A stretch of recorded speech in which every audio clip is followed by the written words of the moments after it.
जहां स्त्रियों का सम्मान होता है, आदर होता है, उनकी आवश्यकताओं की पूर्ति होती है, उस स्थान पर और उस समाज तथा परिवार पर देवता प्रसन्न रहते हैं।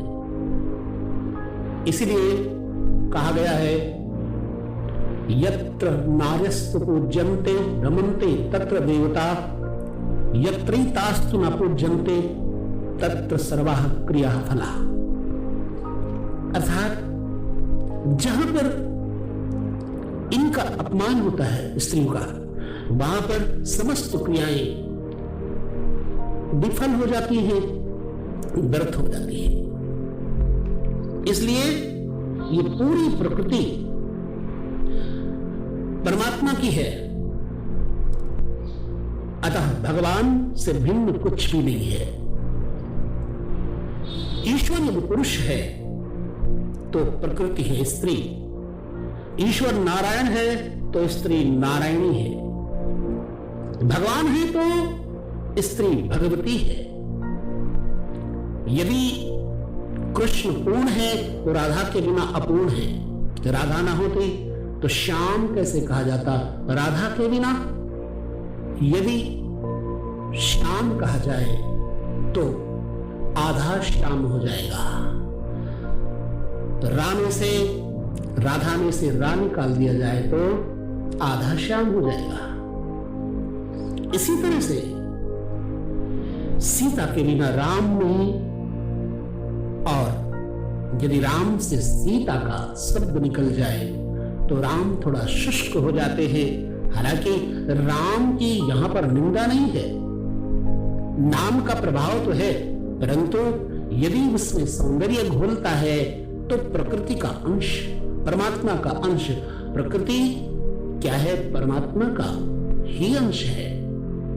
इसलिए नारायण यदि लक्ष्मी के बिना रहते हैं तो सत्यनारायण कहे जा सकते हैं, लेकिन लक्ष्मी नारायण कहने में असुविधा होती है। बिना लक्ष्मी के नारायण अधूरे हैं। वैसे ही पुरुष का पौरुष स्त्री है। घर में तो ईंट और पत्थर मात्र होते हैं, तो क्या उसे आप घर बोल सकते हैं? नहीं। छत और दीवारों से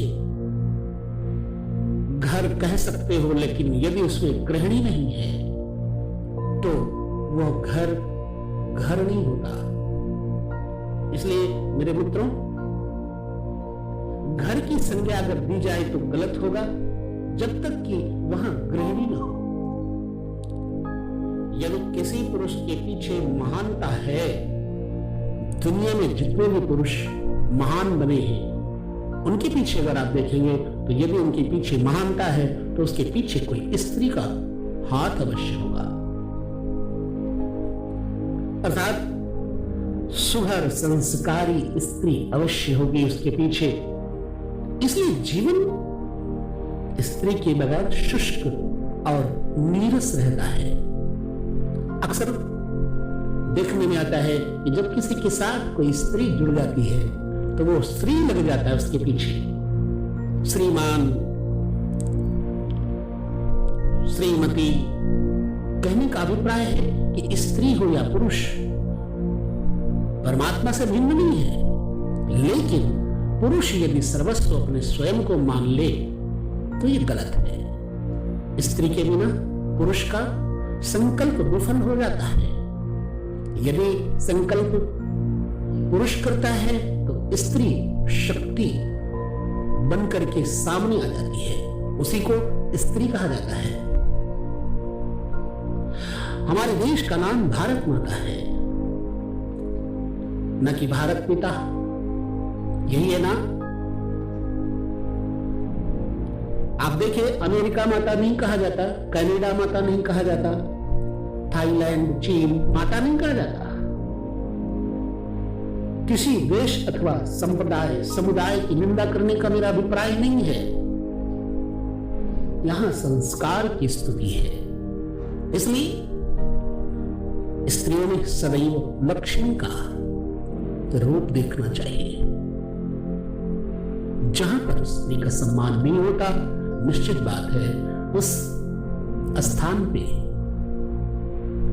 दुख और आपूर्ति नहीं, अपूर्णता बनी रहती है। इसलिए ये नियम है विधाता ने बनाया कि यदि प्रकृति ना हुई तो पुरुष का कोई भी बल नहीं प्राप्त हो सकता। अर्थात प्रकृति और पुरुष भिन्न नहीं है, एक ही है। पुरुष में यदि पौरुष है तभी वो पुरुष बनता है, और पुरुष का पौरुष ही शक्ति स्वरूपिणी स्त्री है। स्त्री नारायणी है, स्त्री दुर्गा है, स्त्री मां है, स्त्री बहन है, स्त्री पत्नी है, स्त्री मित्र है। यदि पवित्रता के साथ जोड़ा जाए तो स्त्री सहभागिनी, सहचरी, साध्वी, पवित्रता, शुचिता, सरस्वती, जागृति, संस्कृति, सब कुछ स्त्री के द्वारा ही प्राप्त होता है। इसलिए मेरे मित्रों, कभी भी स्त्री का अपमान न करें, बहुत ही आवश्यक है।